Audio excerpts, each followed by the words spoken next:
famille, nous sommes là bel et bien dans notre émission Parole aux jeunes. Aujourd'hui, c'est une émission de débat, d'analyse, une émission de critique et surtout l'émission de convivialité entre nous les jeunes. Aujourd'hui, nous allons parler de tout ce qui se passe dans les réseaux sociaux. Aujourd'hui, nous allons discuter, nous allons parler avec nos invités qui sont bel et bien là sur notre plateau. Nous allons aller vers notre maman Patricia Motonkole. Bonjour. Bonjour Charlie. Comment vous allez, maman? Je vais bien, merci. Et bonjour aussi à tous nos fidèles téléspectateurs. Et nous avons notre invité, c'est pour la première fois à Yana émission Bisso, Alex Mfumu. Alex Mfumu. Bonjour, monsieur Alex. Bonjour également Shango, bonjour à Maman Pati, bonjour à Sam Tiani et bonjour à tous les téléspectateurs de Perfect Télévision. Bonjour tonton Sam.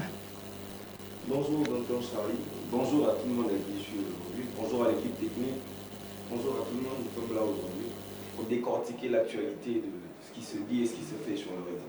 Oui, notre thème d'aujourd'hui, les réseaux sociaux sont-ils bénéfiques pour les jeunesses africaines ou la jeunesse congolaise? C'est ça que nous allons parler aujourd'hui avec nos invités qui sont bel et bien ici. L'émission est bel et bien bilingue, na lingala, en français. Si vous avez besoin que vous puissiez venir dans notre émission, nos numéros sont là. Au contacter biso, au bengi biso, au kozalawana, parce que awa tolobelaka nyon surtout et les réseaux sociaux, nyon surtout au bajen basalaka. Na bandaku, na quartier, na mokili mobimba yango nde tokolobela lelo. Madame Patricia, nous allons tokobana na yo maman. Babi qui est toujours mois de la femme. Et mois de la femme, tout le monde ndenge no soso koleka na mois de la femme. Et les kaki le 8 mars, c'est total ndenge mamwele ki si na biso de les alliés comportement il y a ba jeunes congolais tout africains na réseaux sociaux. Est-ce que zali modèle to réseaux sociaux bénéfiques nango ezali nini pona école na biso to Afrique? Est-ce que to yambia o mabi réseaux sociaux? Bon, pour dire vrai, eza façon mutna mutu le lengi na ye et concevoir peut-être eloko wana. Parce que ngana les réseaux sociaux ça bien pourquoi? Parce que aujourd'hui ils ont facilité biso makambo ebele. Quand on dit réseaux sociaux, tout le monde a WhatsApp, tout le monde a Facebook, tout le monde a Twitter, tout le monde a TikTok, tout. Ils ont ensemble, ils sont tout. Alors, ils ont facilité tout le pourquoi? Moi, je peux être loin et ça m'a tapé musique. Peut-être appel normal au boyer ou les catés. Mais on a utilisé imiter mon pied à partir de méga puis na solo. Ils ont facilité pétage. Et mon quelque part, basé le engagement mon corps. Et que ma collègue déplacée mais n'a retrouvé peut-être dans les réseaux sociaux qui sont engagés quelque part. Bon, ils ont peut-être façon oyoto manière oyo peut-être to ko ba congolais n'est to zweli yango parce que ok on a lire mabe. Au cours de la carte des réseaux sociaux, au cours de bana basi musu c'est surtout tozali na mois de la femme. Ba anti-valeur musu zo makala carte des réseaux sociaux voilà. To fongola moko na critique la manda. Monsieur Alex Mfumu, vous allez chercheur, vous allez assistant à l'université. Bénéfique, il y a les réseaux sociaux, la jeunesse congolaise. Est-ce que ça vous a partagé même à vie? Merci Ndeko Charlie. Nina rectifié le moko. Ngalo barakola talolem na mutute komayo. Ngala moi je suis Alex Mfumu et non Fumuti. Ngala Alex Mfumu. Fier na Mfumu nanga qui Fumu dité. Bon, je pense que Madame Pati n'a pas pratiquement tort, mais, sauf que analyse na sali les objectif. Réseaux sociaux pour nanga ils ont abété. Au moni vitesse autocommune nous sommes au 21e siècle. Toujours on a raté na babagambo leka. Lelo émission ozo sala et le mona bandeko Maman Pati na ingénieur Sam.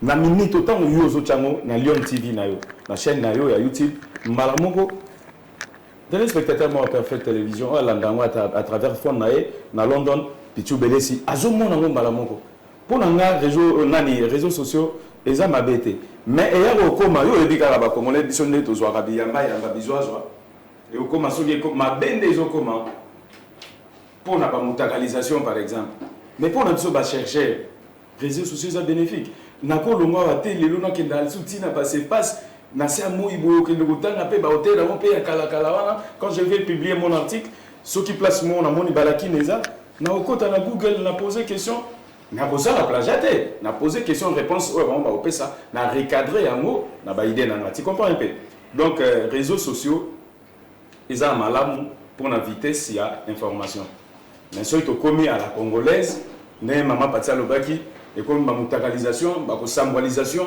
au sambo na wana tout au long de trouver baneni ni to défendre le route ni atabon avant que ne pas monsieur tonton Sam tant que chercheur est-ce que les réseaux sociaux bénéfiques nango pour na bien chercheur ndenge za kala bato za kala ba jeune akolo ngona ndako na kina bibliothèque otanga alors on a dans la bibliothèque Kotanga, qui exemple na ba librairie ba tout ba livre qui ko luka livre moko bo est-ce que les réseaux sociaux et ko boma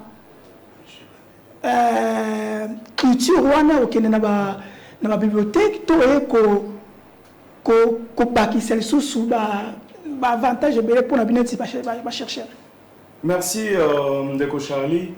Ma bande à réseaux sociaux et pour ma bibliothèque, mais pour que ça implique. Maintenant, autour le bar, ah tout ça, la galerie présidentielle, n'est-ce pas? Pour comment ça se passe bien là qu'il y a la bibliothèque centrale, il y a campus. Combien j'ai dépensé pour les transports?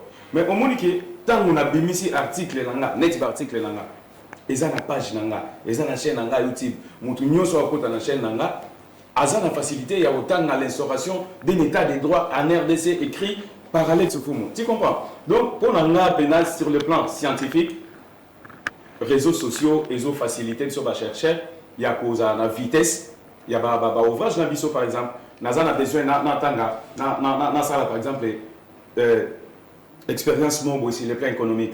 Alors, nous avons mérité la matière économique, nous avons par là sur l'économie, par exemple, l'économie monétaire, parlons de l'économie monétaire. Na tangi tangi mo butu mo bimba lobi tango na oya na yo to ça l'économie. Na ngam na ça science politique et mission sur les économiques à to bundana. Pourquoi? Parce que na ba matière. Mais à l'époque, il faut longue ceux qui te kokimosi ou que les ti ba bibliothèque quand ils allaient mingi c'est pas c'est ceux que les campus ceux qui te si il y a un ouvrage qui parle de l'économie monétaire, faut que les ti na banque centrale. Banque centrale d'Isaïr à l'époque parce que ngana mo na Zaïre allez-y comprendre. Pourquoi on a kuna au la banque d'Isaïe? Mais mon cher, pour vous accès au code de la bibliothèque, nous avons des coques à chaîne, des calations, Mais les réseaux sociaux, ils ont facilité l'élo. Moi, on a copié ça ETP à travers téléphone, à côté de Google, à Tangipe, à Zui, les calissements vont bien. Mais ils ont affaibli le bateau. Pourquoi j'ai dit ils ont affaibli le bateau? Parce que nous avons appuyé en haut, peut-être pour la vitesse, il y a un gamanga dans ça. Mais à l'époque, nous, on a souffert, ma partie. Yo, pour ça, au kutana directeur, na yo, ma retourne au temps, na livre nini, page nini, yo, faut au signifier mot nyonso. Tu vois un peu? Donc, biso to tangi, so ina moloba na pasi. Mais dans le lot, la facilité au moins, il y a kutanga à travers téléphone à travers laptop na à kutanga pas zuma et les bakuro bazo sala bakuro en ligne. Ba misusu na otanga comme on a monté, il paraît pas comme ba docteur. Docteur Nalo. Attends, limite. Tu vois, il y a des réseaux sociaux. Est-ce qu'elle n'a pas su qu'on a le mabé? Ah, ouais, je n'ai pas. Tata Sam, tu es bénéfique des réseaux sociaux dans le milieu des jeunes. Qui sont un peu, bon, je ne dirais pas dubitatifs, mais c'est un domaine que je côtoie depuis une douzaine d'années, depuis que les réseaux sont nés. Je ne pense pas que les réseaux ont... Bon, moi, je suis de ceux qui pensent que le réseau a plus apporté des solutions que les problèmes, mais ont aussi fait naître de nouveaux problèmes qui n'existaient pas avant. C'est que le réseau aujourd'hui, ça nous aide dans tout ce qui est réseau social, tout ce qui est d'abord Internet, parce que l'Internet, c'est pas seulement les réseaux sociaux, et puis, côté les réseaux sociaux, on doit aller à réseaux sociaux. Qu'est-ce que nous, on affectionne particulièrement? Parce qu'il y a des réseaux sociaux plus instructifs que d'autres. Il y a des réseaux sociaux où c'est plus pour l'amusement. Là, nous parlons de réseaux sociaux où il y a des jeunes Congolais qui utilisent la musique. Donc, tout le monde a Totanga. Facebook, TikTok, Instagram, Snap, tout ça. Bon, là, déjà, à la base, c'est plus des réseaux pour se faire des relations, en tout cas, c'est pour se faire des nouveaux amis. C'est plus pour l'amusement, en fait. c'est plus pour l'amusement. Mais dans l'amusement aussi, il y a eu pas mal de jeunes qui sont tombés sur de mauvaises personnes, qui se sont fait rouler, qui ont connu de mauvaises expériences des réseaux quand même. Parce que je me rappelle, il y a un circuit, en fait, il y a un groupe de gens, je ne sais pas d'où ils sont exactement, mais ils passent sur le temps pénal, ils nous demandent d'amis, ils mettent la photo d'une jolie dame, voilà. Il y en a plusieurs qui font ça. En fait, il y a des gens qui tombent dans le panneau, il y a des gens qui t'écrivent, commis le pénal message, allô, comment tu vas, vous devenez amis, il te dit qu'il peut t'aider à gagner beaucoup d'argent et tout. Il t'envoie un lien, quand tu cliques sur le lien, il pirate ton compte. Mais là n'est pas seulement le problème, c'est aussi le contenu que nous-mêmes on met sur les réseaux sociaux. C'est quoi le contenu quand même? Parce que genre sur Facebook, il y a des gens qui ont des pages. Mais c'est quoi le contenu qu'ils mettent dans leur page? Chez nous, particulièrement chez Bissau Congo, les pages c'est plus pour montrer le bling, bon, c'est un peu pour montrer le bling bling. Donc tu as publié la photo dans la page, sur la place moi costard, cravate déjà, tu as pimpa chez talent, c'est ça qui moi. C'est tout ça assemblé là bas c'est tu as perdu le mois si tu as bêté tour dans le restaurant mon avis. Tu as image traitée. Pour pourtant, la vraie vie du Congolais, on ne l'expose pas sur les réseaux sociaux. Kinshasa c'est où les bêtes, tout le monde a terminé la gare centrale à Kani photo publiée. Et pourtant c'est ça les vraies images du Congo.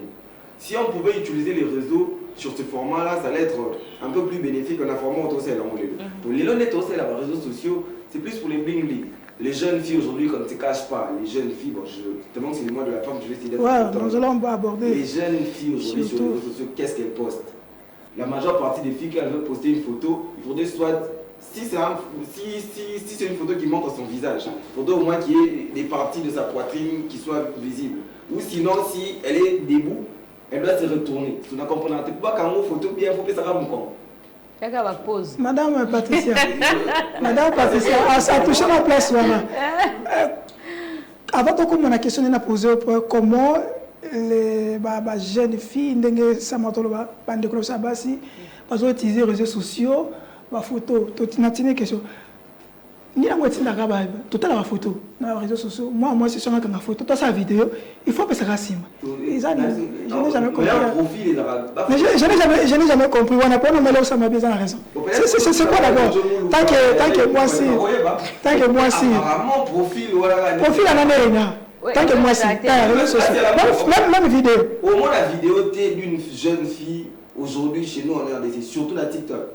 Film en Fandi à la petite chemise. Né tontine moi je sais comment ça s'appelle présenter le journal dans une chaîne de la place à l'époque on a quand sur notre chemise au moins la jeune fille monte à la petite chemise les tantine voilà la pantalon afin de faire sa vidéo Nancy Odia je salue la dame en tout cas aujourd'hui les jeunes filles quand ils font une vidéo faut soit à la tibor moi suis et puis vidéo on a 5 secondes chaque époque a autre bien c'est non papa ah bah madame Patricia dans le bien yo tango vana kana kiti moi c'est l'équipe partir de tel ami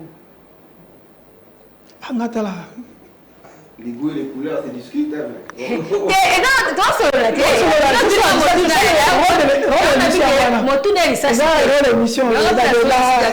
On analyse aussi.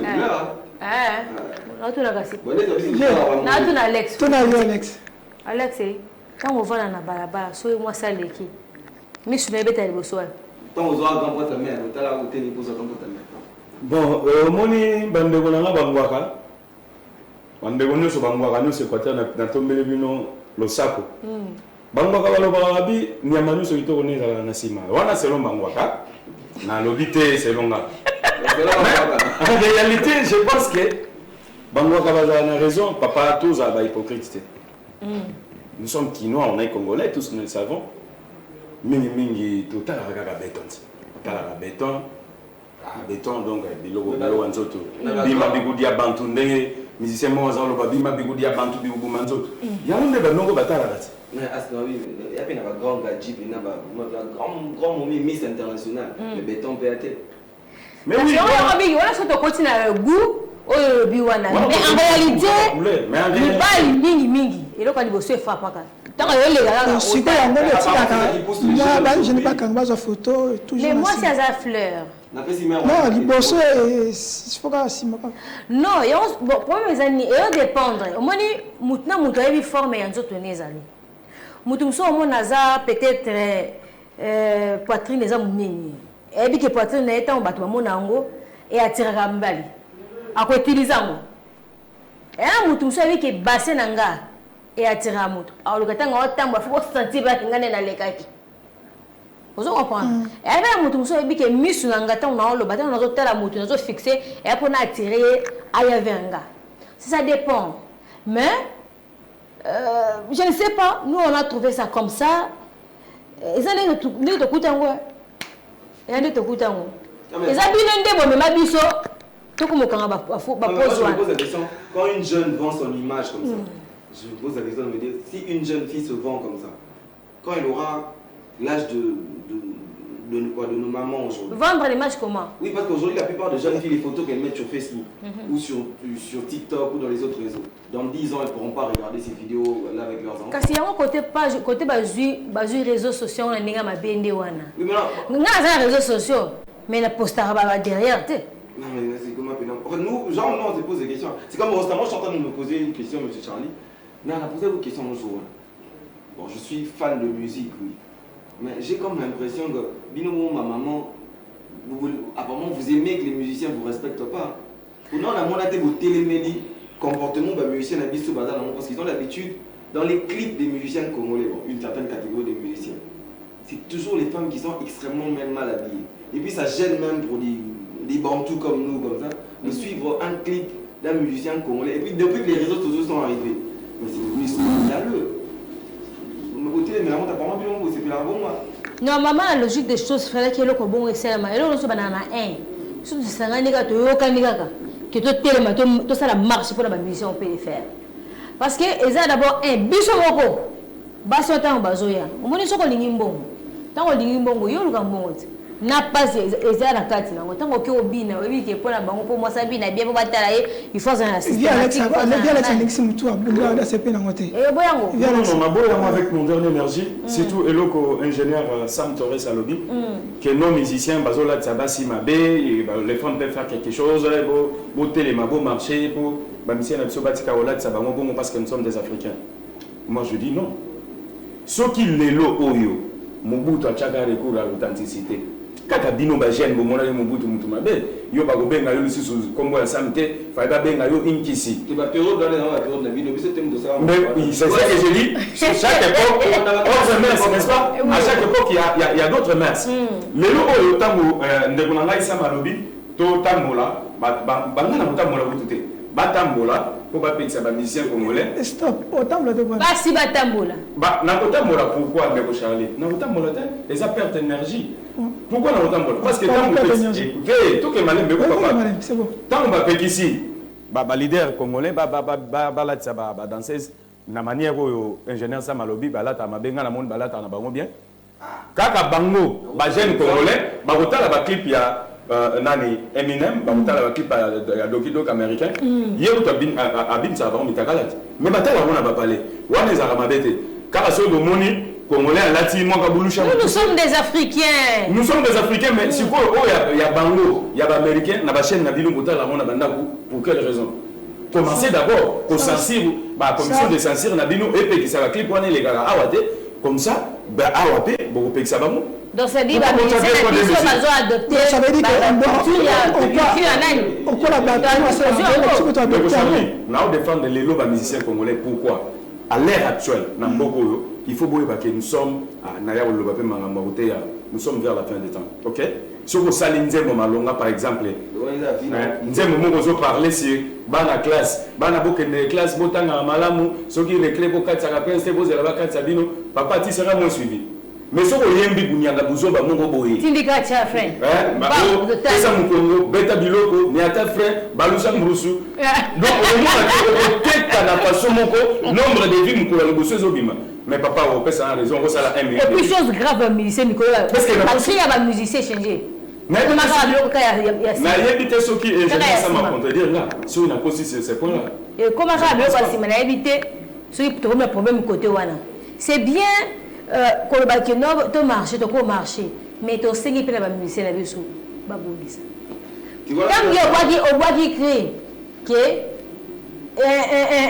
wana quand tu vas ningisa quand basi pourquoi pas faire bien le ningisa on dit que tu conseilles peut-être un musicien La parité oblige. Bon, là maintenant, question on a tout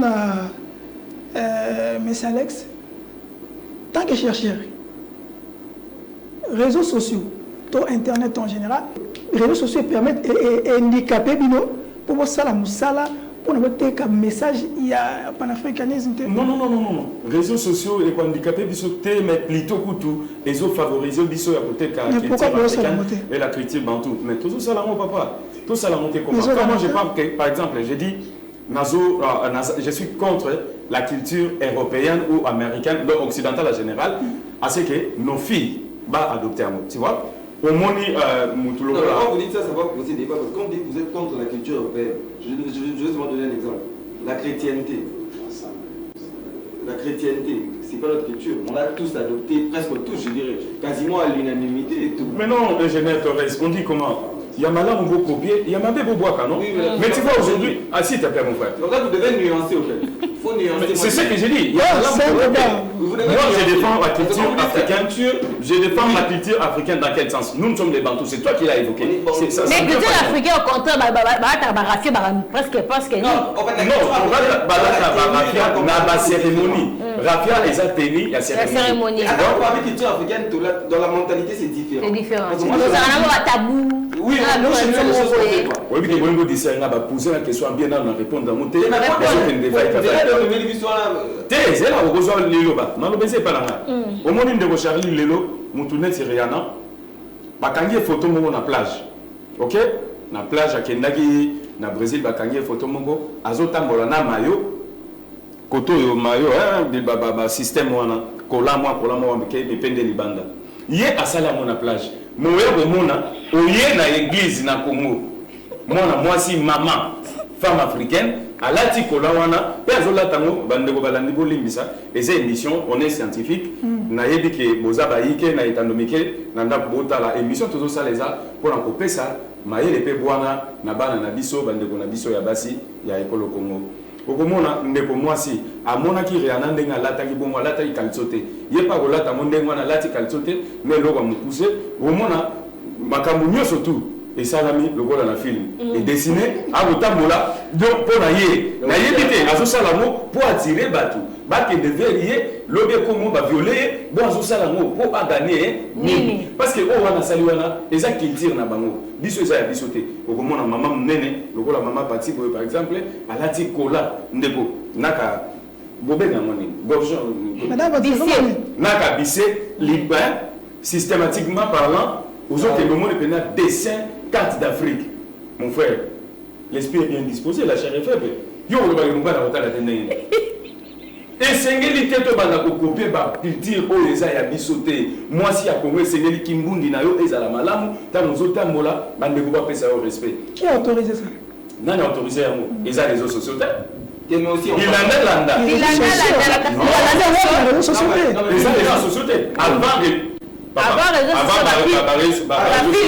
bakanga ba musicien na mboko oyo eza na mpe makambo kala to beta na osala ba publicité na beta vega bona na ya josa tant bakanga bango tout na yango réseaux sociaux ezala tu avais quel âge à l'époque mais maintenant siko ndenge ko to ba na mbutu jo mulumba eli makafona bakanga bango quand j'ai parlé de la mentalité de nos musiciens m'avait dit ici que bon au Tchèque tout on interdit à nos musiciens d'habiller les danseuses comme elles habillent, mais on permet à ceux de l'étranger de le faire pour tout à l'heure.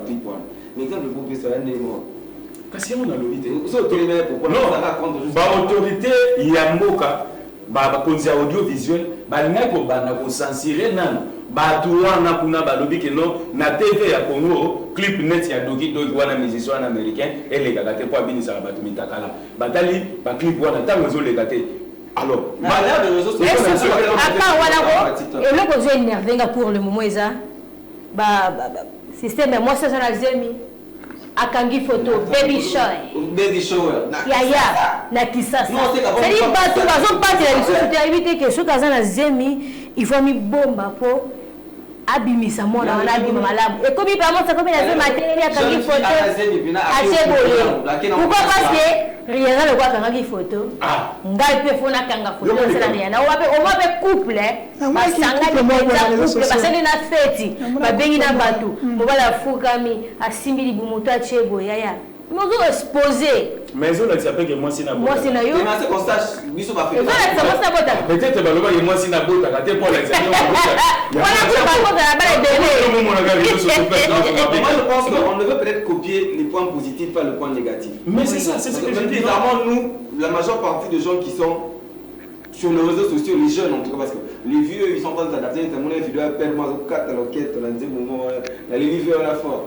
Mais les gens ont la retard et moi maîtriser un peu. Mais c'est les jeunes, en fait moi je suis plus avancé en termes de connaissance des réseaux sociaux et d'internet, même par rapport aux professeurs qui m'ont enseigné à l'université. Parce que moi j'ai quand même eu le temps de grandir avec. Facebook qui est né il y a quasiment 10-15 ans. Nous on est de la fourchette de jeunes qui bandit, mais Facebook n'est bandit.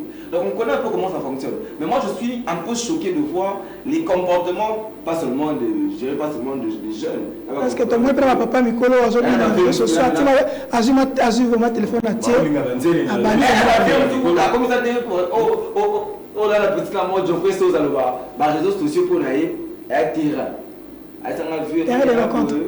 Ngani na bwe na bote masuna kwa tende za haka abiye pina kinani kana ba réseaux sociaux elle va perdre monsieur pina no père pina na caractère c'est caractère les rada mais père pina on a mon soir à côté il petit moi 17 ans 16 ans père d'être mis les demandes d'amis ba 1 giga puis tu ne peux pas dire ba frère là c'est aussi de comportement qui n'est pas en tout cas pour moi les réseaux sociaux devraient nous servir à mieux conscientiser la jeunesse parce que par les réseaux sociaux tu as la possibilité d'atteindre plus de monde et plus rapidement. Tu as la facilité d'avoir plusieurs abonnés et tout. Donc ça va se faire comme ça. Mais bizarrement chez nous, tout cas on a avec seulement au lieu d'enseigner, ça s'appelle page Nemambo. La Facebook, à la Tara, la jeune née avec la caméra. Oui, par exemple. Ça s'appelle page Nemambo. Interpeller la jeune sur tel. Et pourtant chez nous ici, sur les réseaux sociaux, quand quelqu'un crée une page, TikTok, c'est comme ça que personnellement, moi je ne suis pas sur cette plateforme-là parce que je suis de ceux qui pensent que la plateforme qui pervertit le plus la jeunesse de mon pays, les réseaux, pour moi, les réseaux aident. C'est la manière dont on les utilise qui pose sérieusement problème chez l'histoire. Et puis les parents, je ne sais pas, moi je ne suis pas encore officiellement parent, mais j'ai des nièces et des neveux. Il y a une inquiétude qui grandit aujourd'hui. Je ne sais pas si vous êtes au courant, mais il y a des sites internationaux, là je dois quand même le dire parce que j'ai au moins l'info. Il y a des sites à l'international où des jeunes sont en train de vendre de contenu. Et puis la plupart c'est des jeunes filles. Quel genre de contenu? Où on vend le contenu. Il y a des contenu. Dans ces plateformes-là, c'est les vidéos. Les vidéos des filles, en tout cas, les jeunes filles le font, je ne sais pas si, mais les jeunes garçons aussi le font. Et puis, elles vendent des vidéos d'elles nues qu'on vend sur des plateformes. Comment on continue là? Là, c'est une interpellation que les parents sont très prudents sur ça. C'est vraiment en vogue. Ça, on doit vraiment, faut que on a toujours qu'il y a moi qui chité. Madame Patricia, tant que maman, tant que moi si, est-ce qu'il n'y a pas une éducation banabasi pour utiliser les réseaux sociaux, on peut ça conseil par rapport à utiliser les réseaux sociaux et qu'il y a des dérives parce que depuis tout le monde les réseaux sociaux bien on a des conseils surtout à le lobby il faut changer mais ceux qui jouent en groupe c'est bien ceux qui sont étudiants c'est là où ma recherche de collègues ça tout c'est ma recherche na yo ceux qui ont soit de utiliser pour communiquer na bande ko bazana na pays étranger to communiquer pour la bande ko na yo c'est là où on bien et ko sunga yo et puis e ko aider niti ba musuti le ba ko yekola même ko kanga suki to ko maquiller to ko na et ça c'est les réseaux sociaux mais to éviter ko exposer ba corps na biso et bien de la cabiso makambo belé ezo bien de bino makambo belé ba mvuti ba mususu na ba mari de ni mususu o yebesike mutité okomona ba oza mwasi kitoko me ya yo tika la kuna na ndako wa parents pourquoi ozo exposer quoi kuna milimo nyonso to zo kotela yo poza exposer o mo teke yango il faut éviter ça.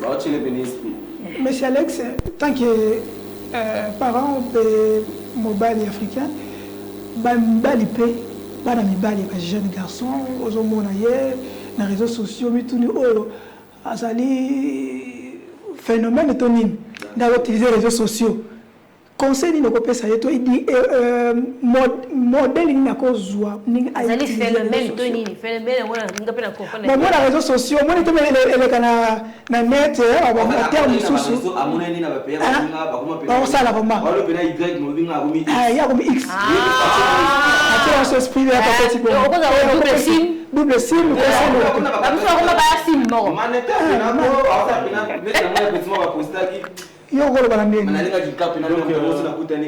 merci Ndeko Charlie. Avant de répondre, nous avons madame Patricia Moton-Collet. À lobby qui est non, mari de nuit, tant que exposé à mari de nuit. Mais pour nous, d'abord, tout commence par la base. C'est quoi la base? C'est la famille. Comment se fait-il, yo parents, parents, dignes d'être appelés parents?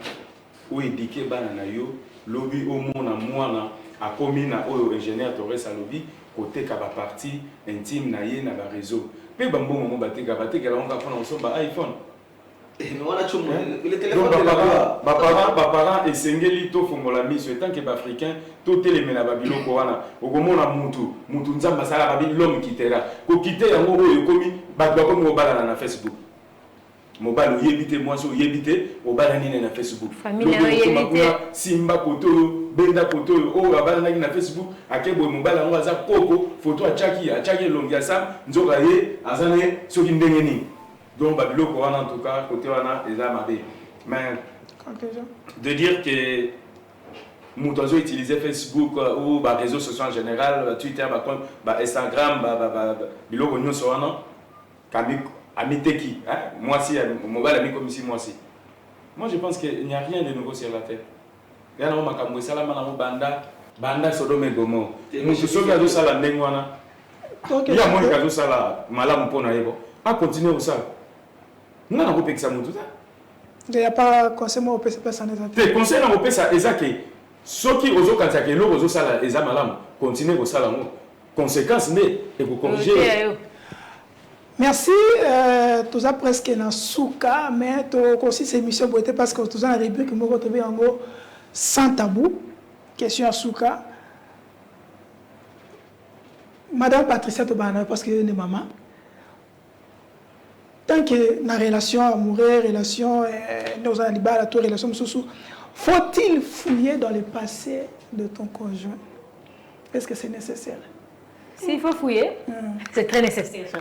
Non, non, c'est pour moi, je dis, relation ni surtout est bandit dans mensonge et on continue dans mensonge. Pourquoi je dis ça? Par exemple, moi, j'ai parlé, n'a passé dans le pas bien ou bien, bébé, je t'ai salué. Non, moi si il osa obligé au kanga ba passage na yo, ya so kina na bango sang, ya kanga. Et lui il faut kangango pour ce qu'on bali mobali et qu'il yebite ba non ma mbalo obimana yebaka ki bozo vivre dans le faux nakata mensonge.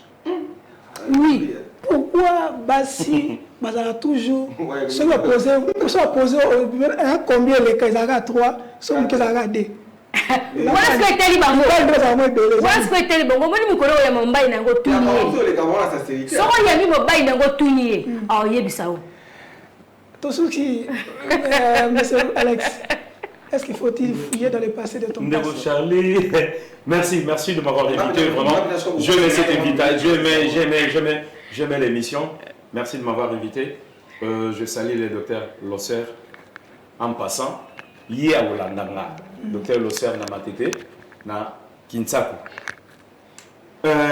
Madame Patti, scientifiquement parlant, je te donne 0,75 sur 10 si j'étais ton professeur de la sexualité. Bon. Pourquoi? India. Oko quitte yo mobali. Comme que je suis Alex Moukoulonfou Mouboé. Na banda na linganze le mo boy na banda tourner obima na batu combien nana bimara na yo nana za. Mais moi il faut y ba parcours na yo.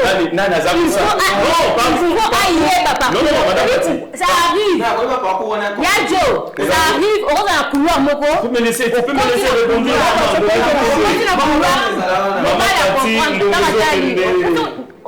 Oui, madame Pati, oui, que moi si à Epsi mobile vérité que au monde ndenga azabo. En tout cas, tant que tozaki nous dans la période de fiançailles, oui que tu as l'église dans soana, pasteur pas azabo betanga bilo. Ah, te wala sikola za yoka nanu. Asali confession d'âme à l'obi vérité mais pas les coups. Wana sikola vivre dans le feu n'est pas bon à dire. Parler de son passé, c'est mais ça fait quoi? Le passé est ça la lune. Pour les femmes. On a bas c'est important. Et comme ya moto ke na bar moto fana ki to seme ki na yo to. Afuta ni on veut plus abanda ko bimana Patricia. Mais so na epsaga ote. Est-ce que n'importe qu'il a fait un peu sur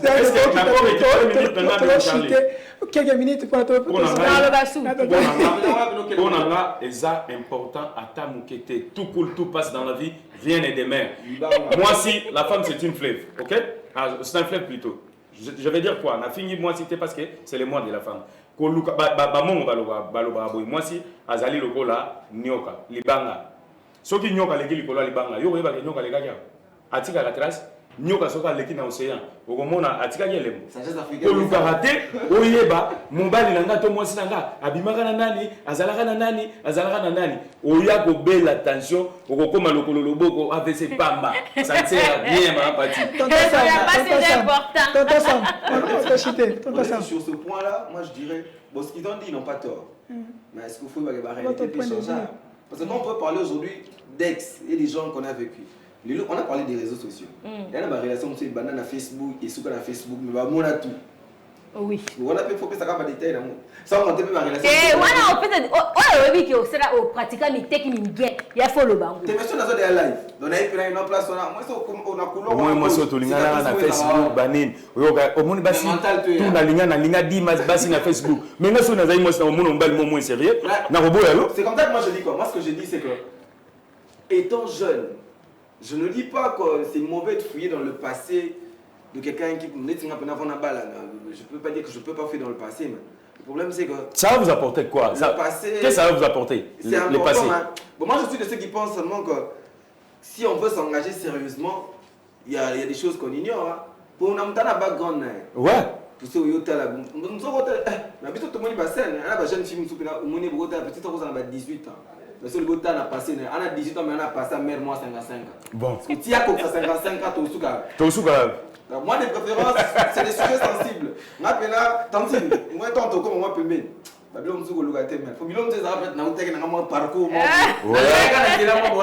c'est ça. Mais il y a un il faut faire rêve. Merci pour Nabino, vous avez invité à l'élo. Merci Monsieur Alex, merci Madame Patricia, merci na tonton Sam, merci Nabino bolanda kibiso na bitando Nabino, na banda ku na salon Nabino, ezali monsieur Abagène, a tolobelaka nyoso sans ko déranger ba merci abatu. To pese merci na Kilanfo kazaki na régie, to pese merci na ya Jojo Mulumba, mobali mbinga do sentir vraiment. To pese susumbote na ba nyoso tout. O bazali ko pese biso chance to les cas. Liboso Nabino Nabitano Nabino Topo Sanité le boss Peter Tani Bisikazali. Merci Nabino. Débat Oyo, toi aussi sur le couloir. On se verra à la prochaine. Bye bye.